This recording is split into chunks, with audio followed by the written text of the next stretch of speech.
Hey, welcome to another Fighter Stance podcast. I'm Patrick Miller. I am the head instructor here at Gracie Meister Park, and I run Heroes Jiu-Jitsu. I'm joined today by Matt Smith, the director of Sheepdog. That's me, Matt Smith, director of Sheepdog. He started with Patrick. Do you have to go with Matthew? And I Yeah, have to no, go with I'm Jeffrey? not Matthew. He does That's go by pretty- Patrick, but Really? Yeah. So you know why? I'm going to say Because this. Pat is kind of asexual. Like, we're not sure if you're a man or a woman. Yeah. So growing up, That doesn't change anything. Yeah, growing up, I'm going to say this now because people are going to bother me about it forever now because it's going to be on the internet. I noticed it. But yeah, that Pat thing. Yeah. It's Pat. That's thing. what I mean. It's Pat. It's Pat. I just saw another movie Emotional damage from when I was a child. And that's why, Emotional you damage. have the beard. Yeah. Now, why'd you grow these big boobies? I'm trying. I work out every day. No, I'm scarred from that. So now, it was like, what's your name? You go by Pat or Patrick? I'm like Patrick, or you can call me Rick, PJ, anything but Pat. But now, isn't that creature on SpongeBob? So I know that you guys listen to podcasts, so you know that I love defense soaps and defense wipes. They also have a large array of other products. Like we have 2 foot washing stations out at the mats. So it's not just soap and it's not just wipes. There's a whole bunch of other stuff. So make sure you guys go check out their website and get some of the other products as well as your defense wipes and your defense soap. That's right. Isn't Patrick? I get shit about that. Now you got little kids being like, so just Patrick. so just back and forth all day. I just Patrick get up from shit on. SpongeBob is beloved though. Anyway, I'm Matt Smith. I am the director, over in charge at Sheepdog. I'm in charge of the staff and curriculum and all that stuff. So I make an appearance every once in a while when they're really scraping the bottom of the barrel for a podcast. No, I love to come and talk, but I'm joined by my good friend and our guest today. Potentially one of the most interesting people we've ever had on the podcast. This is potentially. I better go with Jeffrey for this one. Yeah, that is Joffrey. Jeff Tiegs. Jeff Tiegs, an incredibly interesting guy. So, Jeff, welcome to the show. Thanks for coming on the podcast with us. Thank you. Really love being here. Pleasure to have you. So do you know what I feel like right now? What? You know, whenever Tim was on with Nicky Rod, Yeah. like you have like the 2 best at like jujitsu and grappling like that. Like now I have like the 2 scariest people. Without a gun, I feel pretty confident, but with guns, like I'm lost in here. You're selling yourself short. You're pretty good with guns. Yeah, I appreciate that. He has to say that because he's my boss. It is crazy though, because you just live your life. Like even when you're talking about what you've done, it's weird to talk about yourself, but then when you do have a moment to look back, you're like, what? Did I do that? Did I live through that? Hold on, let me check my pictures. I did do that. Do I have a? You were there, right? Yeah. You know, Yeah. So I'd retired like a little over a year ago. I did 20 years and 9 days on it. And when I retired, it didn't set in until it hit that year mark. And then I was like, I can't believe it's over. Yeah. Like I've done so, again, nothing compared to what you guys have, but I did so much that when I was in the Army and I made it through all that. And now I got a beard, hand tattoos, and I work for a guy who punched me in the head like 16 years ago. It's wild. It takes a little bit of time, or something has to click for you to really to look back and be like, did I really do all that for the last 20 or whatever? Matt, what'd you do? 25 and change. Yeah. Not me, man. I felt like I never took a break. I think I would say it all the time. I was like, man, I need a vacation from my retirement. I feel like I'm working harder than ever, man. Just because there's a lot going on, man. We got stuff going on everywhere, and there's interesting things going on everywhere. But I'm not going to lie, man. I love every minute of it, man. Yeah. It's an awesome opportunity. Me and Jeff were talking about this earlier about you get out of the military, and there's this real potential for your lifestyle to change in a way that you never look back in the military. You never get that experience. But I cheated, man. I work here and I get all the free ammunition, coffee, and jiu-jitsu I can handle. And I'm surrounded by guys that all did similar things, including Pat. Trick and Trick. Just he threw that trick in there. Trick, including Patrick, because honestly, he's selling himself short. These are all guys that were kind of cut from the same cloth, so it's a good scene, man. I like being here, and I'm glad you're here, man. That's awesome. Yeah. I've done a lot of fun gigs with Jeff, and every time I see him, I will say this: no pressure. But Jeff is honestly one of the funniest dudes I ever worked with in my life. No pressure. No pressure. As we're talking about these professional comedians. In the most inappropriate way, too.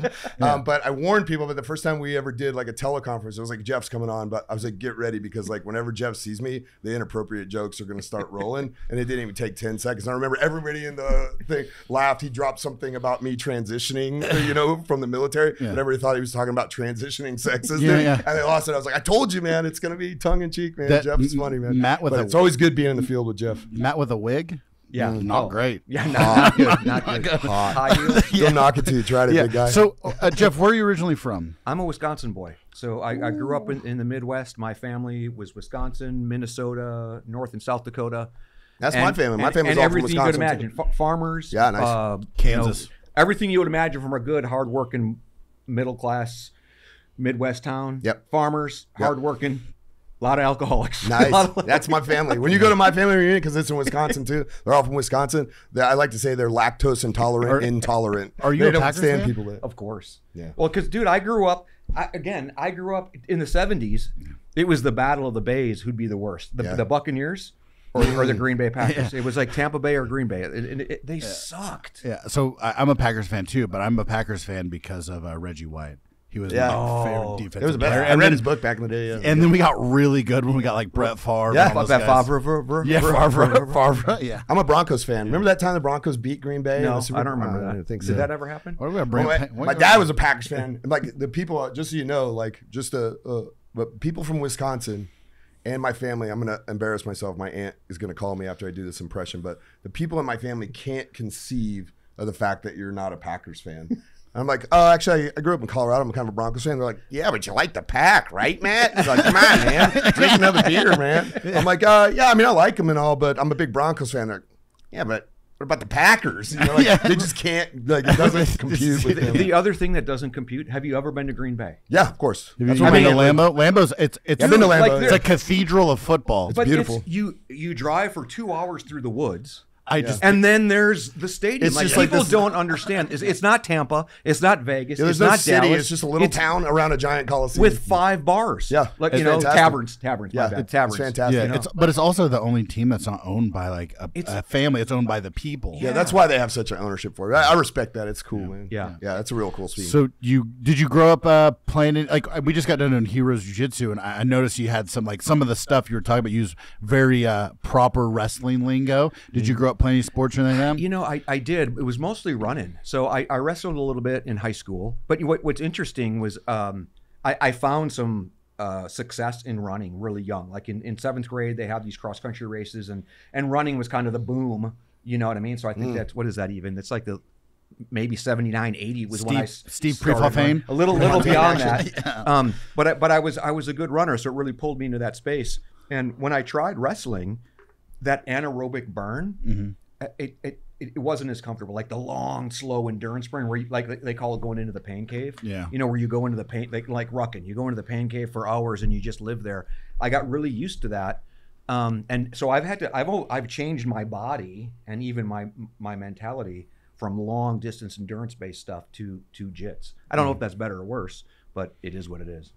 Yeah, I like that, the jiu-jitsu burn. Like I want it to be real quick. If I want to be lazy, I'll just go on and then go to sleep. Go on and then go to sleep. Take a break. I'm just going to take a break here for a second. I'm the same way. I'm like, I've always been more heavy lifty than runny fasty. Yeah. Like, I suffered through it in the Army. I went to the dive school in the Army, and every day when that run ended in the morning, the rest of the day was cake to me. Yeah. Like that, I was like, all right, I'm going to go run my ass off. And then as soon as I get across that finish line, the rest of the day was a break for me. Yeah.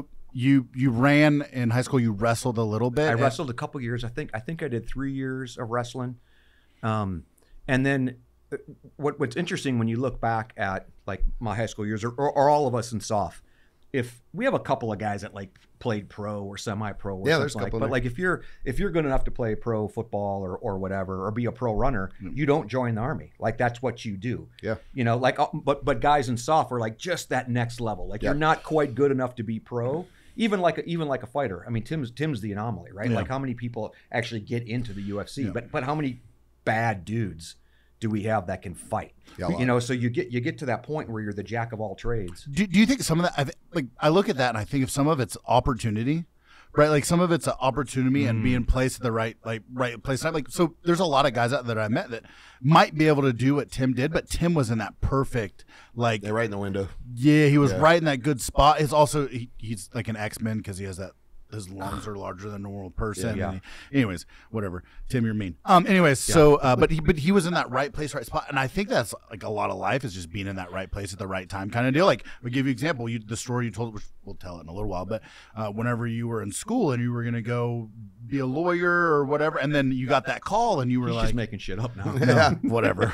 But you got that call, and it kind of changed your path. We'll talk about it a little bit. But like I think a lot of it is that though. It's that being in the right place at the right time with the right work ethic and mentality. That's everything. That's everything anyway. 100%. But you see it a lot in the military for sure. That's what I like about being old.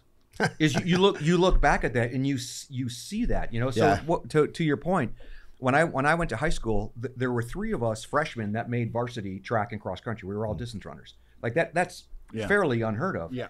So we were, but those other 2 guys were way better than me. And when it came to graduate high school, the colleges came and talked to those 2. Nobody talked to me. So I joined the Army. My break in service that we'll get to, I ended up running in college. I ran Division I NCAA cross country and track, but I didn't do it straight out of high school because I wasn't quite in that recruitment. So again, if somebody would have recruited me in 1987 out of high school, I don't know what my story. I'd probably be a doctor right now, or maybe a surgeon, maybe a famous astronaut. Elon Musk. I was 3 when you joined the Army. I remember 87. I wasn't in the Army, but I was aware. I probably was drunk.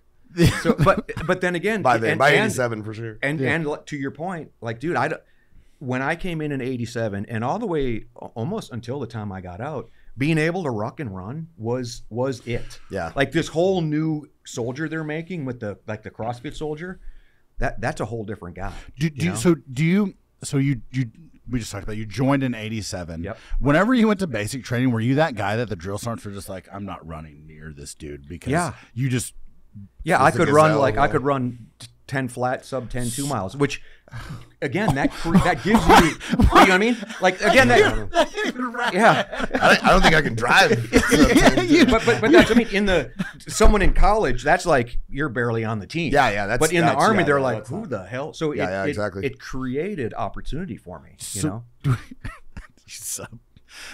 sub 10 2 miles. That doesn't register in my brain. Like I'm not that guy. I'm the guy that lifts. I've seen a couple guys that can do it, but that is impressive. So, I don't see him for very long. I just watch him disappear into the distance. Did you see? Was he wearing shorts? When they shorts like I have a skateboard. When they retooled the Army, like the physical fitness program, not with the new ACFT test, but when they did PRT, you would run in groups, and I would run in a group. But we'd have those dudes, and we'd be running, like a 7-6 something pace, and I'd have a dude next to me, and I'd be dying. Yeah. And I'd look over at him, and he'd be like smiling, like, you okay, drill? So I'm like, get the fuck away from me. Yeah, that's how it Were you a drill? Oh, yeah. Seriously? How many years? Just 2. They wanted me to extend, but I didn't join the Army to be a drill sergeant. I joined the Army to kill terrorists. Yeah. And so I did my 2 years. You said it was South Carolina. Oh, no, it was Benning. Benning, yeah. You were a real drill sergeant. Yes. Yeah. They changed the name of Benning too? Yeah. I didn't know that. But at least it's Hal Moore. Which okay. I mean, I'll take that. That's pretty badass. Yeah. A lot of people bitch about I always hated the name Bragg, even before it was cool to hate it, because Braxton Bragg was a shit general. Yeah. He was like the laughing stock of the Confederacy. Exactly. So I was always kind of upset about it. So it didn't really break my heart, but a lot of people were upset just because of legacy. Benning was like, dude, it's bad enough it's Confederate guys. They were lousy officers. Yeah, they were picked lousy the leaders. I think they did that on purpose. But also them changing it to Moore is awesome. The Fort Hood thing, like I haven't really read it. Like I know he was a general, the first. I don't know the history behind it, but I just think it sounds too much like Cavassier. So Fort Cavassier. People love that. Yeah. So you joined the Army in 87. 87, and I wasn't sure what I wanted to do. I initially joined to be in the SF Reserve because I knew Special Forces. Mm-hmm. You know, we had the Vietnam movies and John we saw Wayne 18. and all that. Yeah, exactly. And then when I was in basic is when I started hearing about Rangers, because I'd never heard of Rangers prior to 87. And they had just, the other thing that's crazy is when you think about this, they had just stood up a 3rd Battalion, a regiment. They had just stood up SOCOM and JSOC. Like all these things were new that we take for granted. Time, So I remember guys telling me about what these Rangers did, and then I saw a couple walking across the parade field one day in the starched OG 107s and the Spits and the Black Beret. That was back in the day, dude. Back in the Rangers back then, nobody was crisper than the tightest berets. Like they wouldn't be caught dead, not looking slick, dude. So I saw that and said, how do I do that? And then of course the answer is, easy. Yeah. You volunteer for airborne school, then you get to airborne school, you volunteer to go to Rangers. We'll take care of the rest. Easy day. So there's a bunch of stories with that we can go through, but when I got to battalion, it was the OG 107s, man. Yeah. And those were, and the interesting thing was the BDU we called the battalion departure uniform. So when you were getting booted out, they stripped you of the OG 107s and gave you BDUs. So remember when the Army took the Black Beret and all the Rangers were mad? I got a great story about that. But I was like, again, I'm the old wise captain at that point. I'm like, look, son, in my day, we went from the OG 107s to everybody had to wear the battalion departure uniform. Like that was the scarlet letter. But it was also beautiful because you'd stand in formation and you could see the guys that were on their way out. Yeah. A fascinating place to grow up. I caught the tail end of BDUs. Yeah. Like I joined in like 03. Yeah. So like they gave us BDUs. Oh, no. They gave you that. So the ugliest uniform in the history of the mint chocolate chip job, dude. Yeah, the ACUs. No. ACUs? The teal thing. The teal thing? Yeah.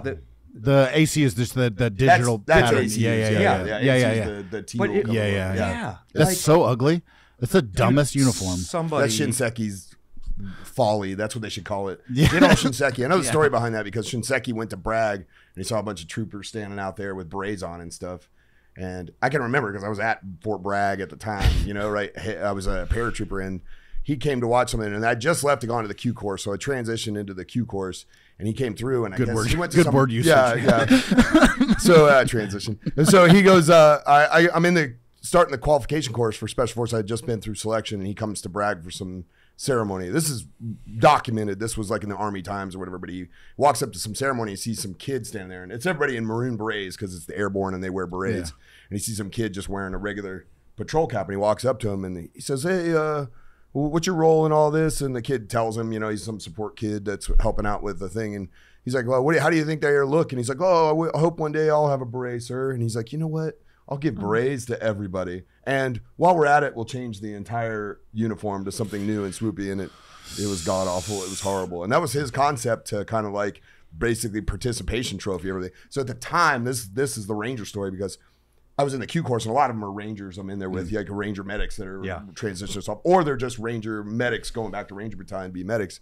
And so that was the day. And then a bunch of guys were marching to DC to protest the change of the Black Beret. Yeah, that's right. That's right. And so the guy who's the liaison, who's the EA in the over at the wait, they were marching to DC. They marched from Bragg to DC to protest. How far is that? I don't know. It's a couple miles, I think. Yeah. No, it's a few hundred miles, man. It's no shit. And they did. They marched up there to protest just to hear, no, sorry. Like, thanks. By the way, leave your berets here because you can't wear them anymore. Yeah. Pound sand, but enjoy your walk back. I went to the Ranger liaison, who's a really great guy who worked at the medical school that I was working at. And he was this master sergeant. I wish I could remember his name. Fantastic guy if you're out there. He was a very supportive dude. Good, nice to us, shitty to the Rangers. Like he treated the Rangers like shit, but the SF guys he was nice with.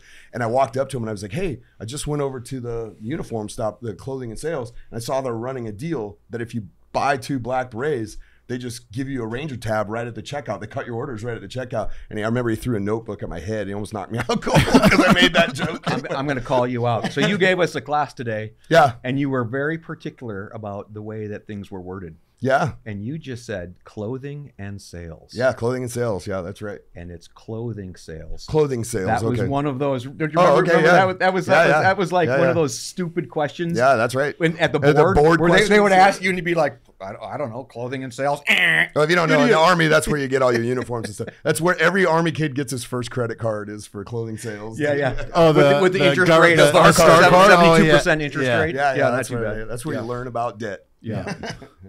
Yeah. So you joined the Army. You were in basic training. You saw those dudes walk across the parade. Like, I want to be like that guy. Yeah. So what was the next step? Because allegedly you could volunteer for it. And it really was that. So I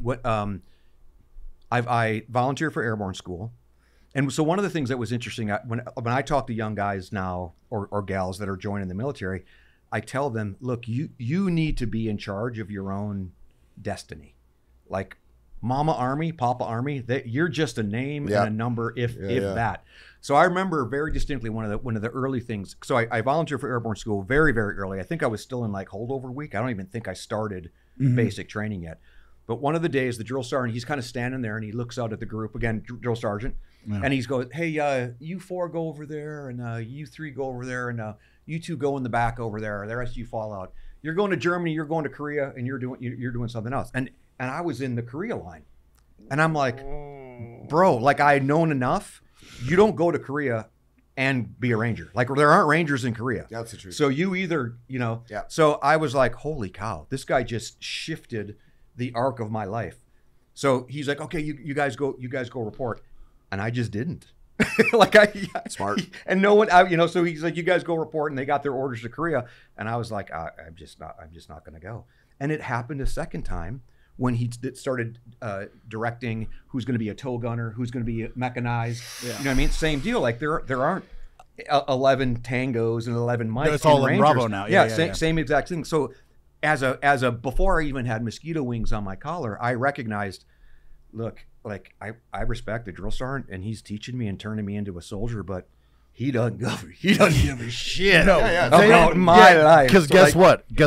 So you're there for whatever is whatever it was back then, but for 13 weeks. Yeah. But guess what? I can't worry about all that shit going on. Because I got another 220 coming in. Yeah. But I also felt like, dude, how many psycho young 17, 18-year-olds who want to go to Korea? Like, he could have just said, who wants to go to Korea? And there have been 10 I might have been like, I did do a year in Korea, and it wasn't what I thought it was going to be. No. It was cool. It was a cool experience. Yeah. But for some reason in my mind, I thought it was going to be like Vietnam, like I'd see monkeys and snakes and shit. And I go there, I was like, this is a city. This is like a real town. This is no fun. I went as a sergeant first class of a mechanized infantry platoon. Oh, that's not as so good. basically, were you up north too? Like I was at Casey Hovey. Yeah, I was at Casey. So I was like those winters. Do you enjoy those winters? That's the coldest. No, they were horrible. But bro, that's the coldest I've ever been. Yeah. Like, and I've been to Wisconsin, dude. It gets cold in Korea. So, but all I did was babysit for like a year, and then I would do Casey. I would do the courtesy patrol. Yeah. Not fun. No, horrible. Yeah, there's people getting into trouble in Korea. Yeah. That you go to Korea, like the fastest way to become an E5 in Korea is go there as an E6. Dude, a buddy of mine in high school. Fastest way to become an E5. Dude, a buddy of mine in high school by the name of Brett was the most straight arrow kid ever. He joined the Army right out of high school, and a year later he comes back, and a friend of mine comes back and goes, "Hey, dude, did you hear that Brett's back from Korea?" "Oh yeah, what's he up to?" "He's an Alcoholics Anonymous." I was like, "Brett?" And then I went to Korea, and I was like, "Yeah, that checks out." Yeah. That's awesome. You can party. You can get pretty drunk for about $3 in Korea. Dude. And the 80s Army. That's a different. I mean, I enjoyed it and I loved it, but it was wild. And it's changed for the better. I mean, maybe it's gotten a little bit too straight and narrow what we expect from warfighters. Yeah. But dude, it was brawling and drinking. And it was you could have 7 DUIs and still there were. I remember like when DUIs came on, like, so there was kind of an unwritten thing. You would drink in the barracks and then go out. Yeah. And then like prime the pump. That's what they. When you came back on, so I was at Hunter M Airfield in Savannah. And when you came back on the post, if the MPs felt like you were inebriated, they'd say, "Hey man, park your car and just walk to the barracks." Yeah. And that was how there was literally a parking lot out front for people to park their car and walk back in. Yeah. And then it became like the first guy that got a DUI, we're all like, wait, what? Did the rules change? And then you'd park across the street. Yeah. And then they started racking up DUIs. And again, I'm not defending that lifestyle. It just was what it was. It was. And it was a different time. I remember that carried over into the 90s when I came in the 90s, and it was just then starting to go away. And there was plenty of guys who joined in the late 80s, and they were like, yeah, it was way different. Like, it's funny how that always happens in the Army. Like people that joined in the late 80s are like, it's way different. People in the 90s way different. 2000s way different. And then I think when we went, like, whenever GWOT kicked off, I think everything kind of went back to, like, we took a couple steps back, and then now everyone's trying to get back up. And but I'm going to call BS on some of these different, though. Like, because when again, the late 80s, dude, you had the same equipment that they had in Vietnam. Yeah. M16A1, the steel pot, OG 107s, the LB, like, nothing was different. Nothing. And then same deal, you lived in these barracks. They did change Benning. I went to Harmony Church where you lived in the bays, those old World War II. But dude, the drinking and smoking and dipping, like, that was rampant. I mean, so like the shift from that to the modern military that's focused on health and even personal privacy with where people are living. The only thing though is that health thing. You can still go there and you look at any trash can and like an infantry like platoon like headquarters. You go to the platoon like office and all it is monsters, dip cans, and cigarette packs. I agree. However, again, this is where I call it's different. Have you ever had your platoon sergeant show up, dip in his mouth, coffee, cigarette dangling off his lip, running, calling cadence. Yeah, like, dude, that was old school. My guy smoking a cigarette my guy likes to while party. you're running calling cadence. Like that's not monsters in the trash. That is like what happened. No, I'm not saying that was the norm. Yeah, but that was Ranger. Like, that's what I'm saying. I caught the tail end of that. Like when I was first starting on the Q course, like I was starting to come out to do PT. And you had one of those big like 7-Eleven mugs of coffee, smoking a cigarette. He'd walk up, throw the cigarette in there, set it down, and be like, "About face, forward march." Like, dude, he just paused one. I was like, I got to get one of these done before we get this in. He was still faster than me. I can't remember if it was Katie Couric or who the reporter was, but I think it was like in the early 90s. I know what you're talking about. Yeah. They did like a division run. Yeah, and she went. She was on like a crane above. I remember that. The division run. And one of the outtakes is she's like, it smells like alcohol. She's like, I've never seen so many in shape alcoholics in my life. Truth. That's the line from that was famous. Like she saw the most in shape alcoholic. It was. So again, you wistfully look back at it, and it was an incredible time to grow up. We should never go back there. Like it just was. It was unhealthy. I think the thing that we need more in the Army now to get back to a little bit of that, like the blood and guts thing, is like you need to do combatives more. I think it's the closest. I think it's the thing that's going to get you back to that is like go out and like people now. Like they roll around in the dirt and they're like, gross. No, get out there and get bloody, get a little bit dirty. No big injuries because then they'll take combatives away. But like getting out there and like fighting is like as but I've never seen nearly as many injuries doing combatives the right way than I do when they take a platoon out to play basketball. Three people get injured 100%. Almost every time they do it. And catastrophically. Because they're not they don't do it all the time, and they're like all of a sudden they're gonna try and play like NBA players and they all break their ankles, their own ankles. So. Well, I think the military looks, again, the guys that aren't jiu-jitsu players, they look at martial arts for its utility in combat. It's like no, it's mentality, it's fitness, it's all those things, it's teamwork, it's team building, it is the warrior ethos. Like I'm not going to pull guard on a guy. I'm not going to sneak up on a sentinel, pull guard, and put him in a triangle choke. That'd be cool, what I mean? It would be cool though. Maybe I would if I but that's not the point. It's just like I wasn't going to do half the shit they taught us back in the 80s anyway. But you think about that, like just the fact of taking a accidental elbow to the face when you're doing jiu-jitsu and suck it up. Yeah, it's one of those things where I just got elbowed, but we're fighting, so like I'm just gonna keep going. I think just the things like that you don't expect to have happen. It could be by accident or it could be by purpose by your partner, but being able to continue after that happens is one of those things it's really hard to instill any other way. Yeah. Right. Like what do I do? So the Celtics just won the NBA championship, and their coach. Never heard of him. Yeah. Their coach, he does jiu-jitsu. Really? And the reason why he said he does jiu-jitsu is because if he can he a black dude? Like for real? Yeah, I think so. I think I remember reading about that. A little light-skinned. He's yeah. So but he said that if he can get if he can be comfortable doing or like be comfortable doing jiu-jitsu, then nothing else is going to make him uncomfortable. Yeah. If you look at him, here's interviews, he always stays like calm. So it's one of those. But you see that trait in all like jiu-jitsu masters. Like even when you're out there, it's like it takes a lot to get those guys spun up because they're just like, it's just another thing. I'm used to getting my ass whooped. Well, and it to me, it's the closest realization that folks get with combat too. Like I talked about it on the mats earlier today. Like that's what like we got comfortable in combat. Like once you accept the fact that it comes with getting scuffed up, losing a limb, maybe dying. Like once you're beyond that, it just becomes your new normal. So again, you guys operate at the highest level.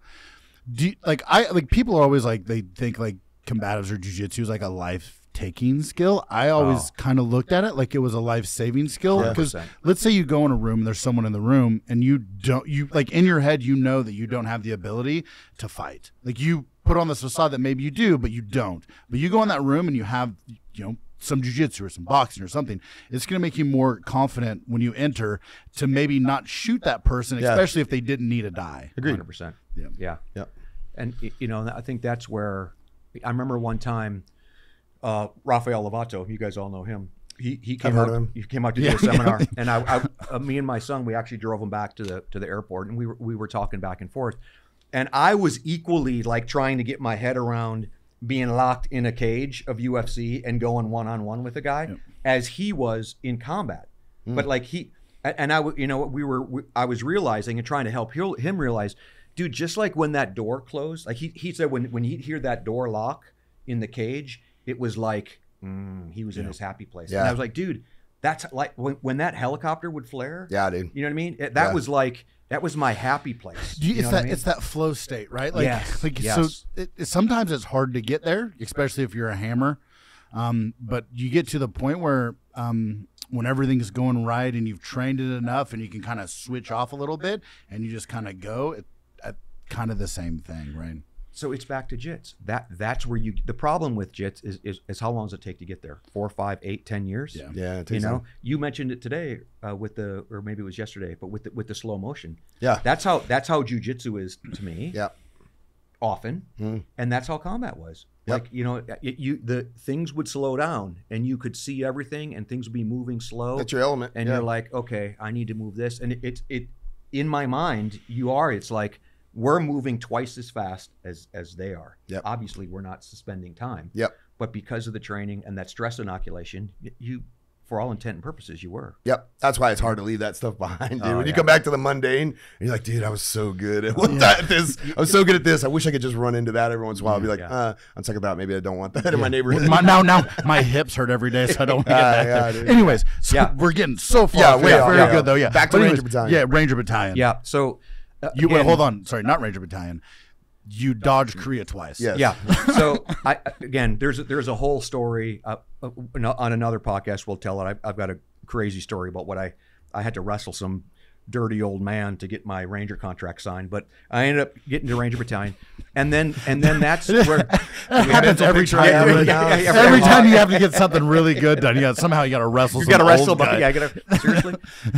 But again, those Ranger NCOs, when I think about who I am today as a man, there are other qualities obviously that other people poured into, but really as this man and this soldier, man, those guys, and to be a hard man, like that used to be the thing, like, oh, Matt, he's hard. Patrick, that dude is hard. That used to be the ultimate compliment, and I think that's what jujitsu, what you're saying, jujitsu grows that hardness, so I'm forever beholden to those guys. And interestingly, a few years ago, and I write about this. I got to plug my book too. Of course. Do you know I wrote a book? Do you even know that? Yeah, 100%. Yeah. We talked about it. So earlier. Well, because these stories come up. So I wrote a book a couple years, actually last year on Veterans Day. Where Have All the Heroes Gone is the name, and then the subtitle is A Pilgrimage Through the Bible, the Battlefield, and Back Home Again.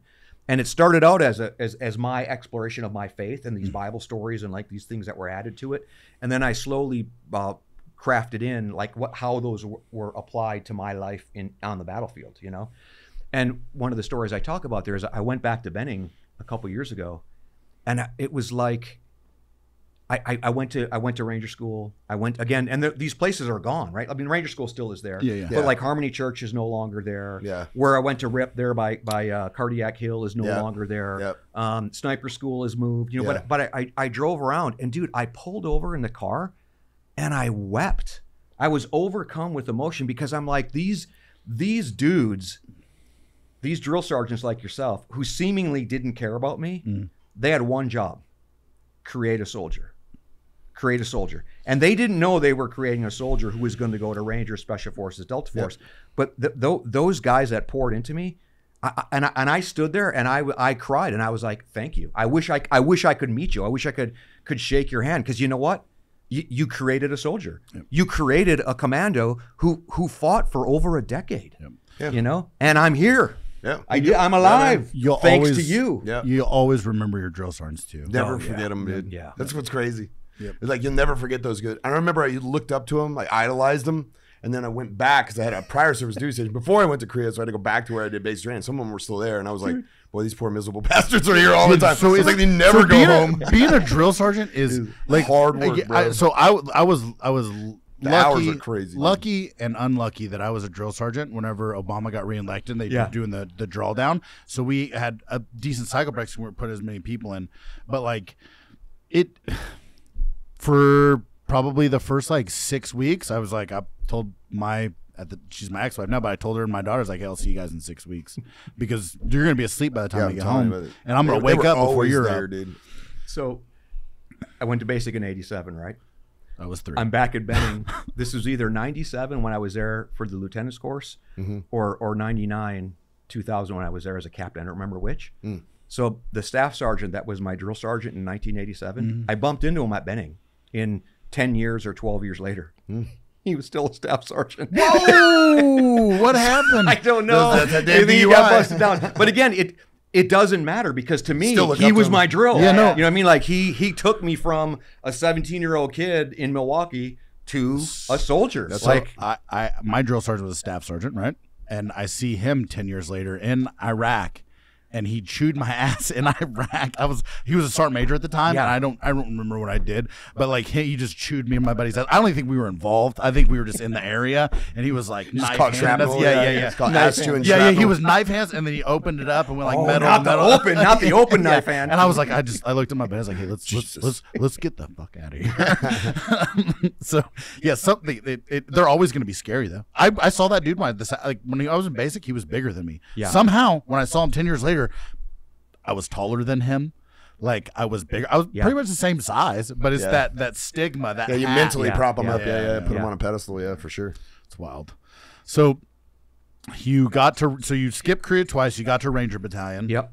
I got there whatever year it was, and we started very, very rapidly training for Panama. Like I didn't know it at the time. Wait a minute, you went to Ranger Battalion first. You went to Ranger School first. Ranger Battalion. Okay, come on, dude. First time through. That's what I'm saying. So you get the battalion. Really? They haze you. Then you go to school. You're trying to dime me out like this. I'm just saying. With for all the world to hear. I just want to hear. I had the scroll. All 100. I had the scroll. It was the first time go through Ranger School. First time go with the white thread. I was a winter Ranger. Did they still have desert phase? Dude, you're gonna punk yourself out here for a minute. So here's what happened. I didn't go to Ranger School. So when I went to Ranger School, this is they still desert phase. All y'all that want to look this stuff up, 389. So take that first. Were you in the Army yet in March of '89? No, February '89. No. Okay, so I was 5. February of '89, I graduate from Ranger School. Okay? Oh, that's a no shit time to go to Ranger School. People get on the Google and see if you can find our photo. There's not a photo. Okay, because here's what happened.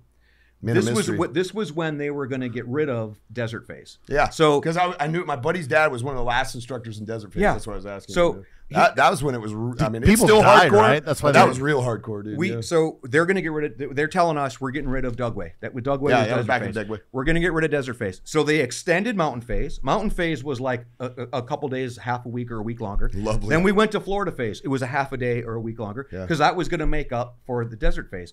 And then they tell us it was a half a day or a week. No, half. Oh, I'm sorry, half a week or a week. Yeah, okay, I mean, like I thought you said they were just throwing it. Yeah. They said we changed our minds. You're going to the desert anyway. Yes. So I went to the desert anyway. So I did have a. Wait, did you? We went to desert anyway. You're a super ranger. You didn't each stage longer, dude. I went. Listen, I started. Your ranger school was 90 or 120 days long. I started October, November, December, January, February. I started ranger school in October. I graduated in February, so I had Christmas break. Okay, yeah. I was like. But so we did an extended mountain phase, extended floor, and then we went to Dugway, and then we all got sick in Dugway, and they thought we had some sort of. So we were cordoned off like COVID style. We were cordoned off in Dugway, and we all hung out in Dugway, puking and shitting our brains out. I don't understand why they keep getting so sick. It's because they're dying, Sergeant, of nuclear exposure. Yeah. So then what they ended up doing was the first dudes back to graduate, it was the married guys, and I was married at the time. So, like, if there is a Ranger graduation picture somewhere, it's like 5 of us. Yeah. So we came back, we graduated, and everyone else was still. So you're genuinely one of the last of the Super Rangers back. So when I say back when it was hard, I was not lying. Back when it was hard, it was just hard. Like you went to the hardest Ranger school class of all time because you did you get extra like no-goes and stuff, or no? It's the same. You just did everything for 4 days longer. Yeah. It was crazy. No, gross. So that's legit. And even in Ranger School, of course, they taught us in basic like how to move in the wedge and all that stuff. Yeah. But we were doing so much jungle training. I think I had gone to Panama to train at the jungle school like twice before I even went to Ranger School. So in Ranger School, when they put you in the wedge, I was like, what is that? What are you doing? Because everything was through the jungle file. Yeah. And little did we know. And what's interesting is. I was getting married, so like every good private, I think I was a corporal at the time. You get married, so I got married in April of '92. How old are you now? I'm 40. No, in April. Of Oh, 92. in 92, math carry the one. I think it was 8. 8 years old. So my wife Jules, who we high school sweetheart, we went to the Justice of the Peace and got married in April of 92. Nice. And we scheduled our wedding in Wisconsin for December 22nd of 1989. December 20th of 1989, we jumped into Panama. That's right. So I was like 89 was not. Yeah, it was a busy year for the Rangers. So like every good Ranger, we never were married. fails. Everything I ever planned got wrecked by some deployment or something like that. Honey, I need to talk to you. My wife's just like, what is it now? And you're like, trust me, I'll make it up to you. And I made that call from a lull in the fighting in Panama. So you called it. You like so. Yeah, I did. They're 18-hour sequence. They don't get it notice. They're like, pack your shit, and 18 hours later, you're in another country. Yeah, they call. It was the notification that this is a real world. You know what I mean? I kissed Jules. I'm like, hey, this is real. I don't know what's going on. And in hindsight, we're just stupid. Like, how did you not know? I mean, because what the other thing, we had just finished an entire regiment and then some, like CAPEX. That's how it always works. We had just rehearsed the Panama invasion, but we were going on Christmas leave. I was getting married. I never looked. Now when you look, and that light bulb never went off. Like, hey, we're actually gonna go fight. Soon.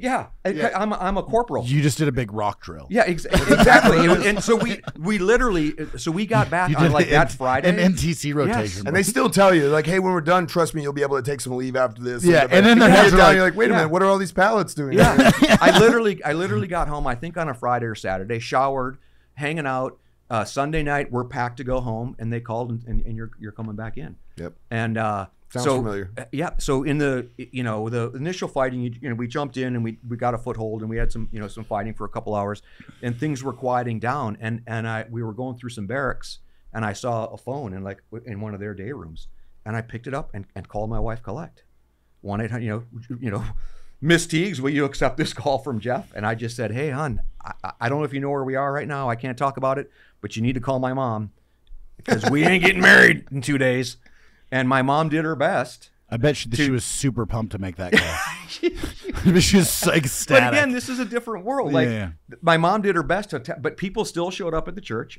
People still showed up for reception because it's how do you? They just went on without you, like a missing man. But how do you call everybody? Yeah, I mean, again. Think of our relatives in the Midwest. This is before cell phones and shit. Yeah, and they didn't have answer machines. Like you either answered or you don't. Yeah. So I feel like a dinosaur telling these stories, but it really is an incredible time. And the other thing too, that was 89 was Panama. In 99, I'm now a Ranger lieutenant at 2nd Battalion. They had like a 10-year reunion, and that was the first time I realized Tacumen, where we jumped in, and Rio Hato were on opposite sides of the peninsula. I thought they were next to each other because when you rehearsed the mission, you do it in a like small. There's 2nd Battalion jumping, there's 1st Battalion jumping. Over there. So even on the ground, like I'm hearing gunfights going over there, I'm thinking that's 2nd Battalion. It wasn't until 10 years later, because again, as a corporal, what do you need to know? The corporal is that's the door you're going to enter. Get in there and kill everything inside that building. What's next, So even the scale and scope of that, I've found it fascinating. Like what was the intent? What were we doing? I had no idea Delta Force was on the ground in Panama. Yeah, that's right. What they were doing, it wasn't none of my business. That's the scale of things whenever you're in combat is crazy. Yeah. Like again, you can't go full scale like in train up. There's no way to do it. And then you get there and you're like, oh, this is way bigger. Yeah. And what the thing I can tell you is I was always apprehensive about them blowing smoke up, because again, part of being a Ranger is this idea that you can't be defeated. You're bulletproof. You're a cog in a super machine. You're Superman. Nothing can hurt you. So I was always kind of cognizant of like that going too far.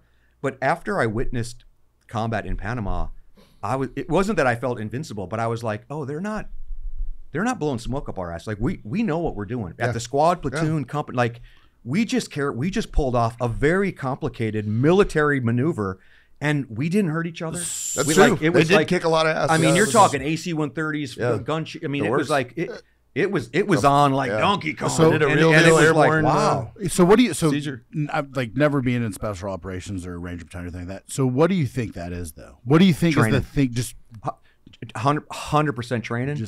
And then I think also the powering down to the lowest level of that leader. So again, I was a corporal team leader. I had three or four guys that I was responsible for, but I was empowered to make those decisions. You know what I mean? I didn't have to ask my squad leader, "Hey boss, what should," you know? So you got 2 team leaders, you got that squad leader, you got 3 to 4. You know what I mean? It's like, so part of it was the training, but part of it was that autonomy. Yeah. And that's the beauty of America, just like we know. Well, it's the beauty of it. Like most people, if you don't understand like Ranger School, most people, there's a lot of mystique about it. When in reality, what it is a troop leadership school, which means everybody in there, everybody in the Rangers has a capability to lead troops. They've been taught, you know, they went through, that's what the school taught you to do. That way, by the time you get to Ranger Battalion, everybody there, like they're all capable of leading. The next person is going to step up. They don't even think twice about it. So it's a very powerful entity in that sense, where I don't have to worry about anybody. Everybody's got leadership skill. Yeah. It's just a matter of who's next in line to do it, and that's incredible potential.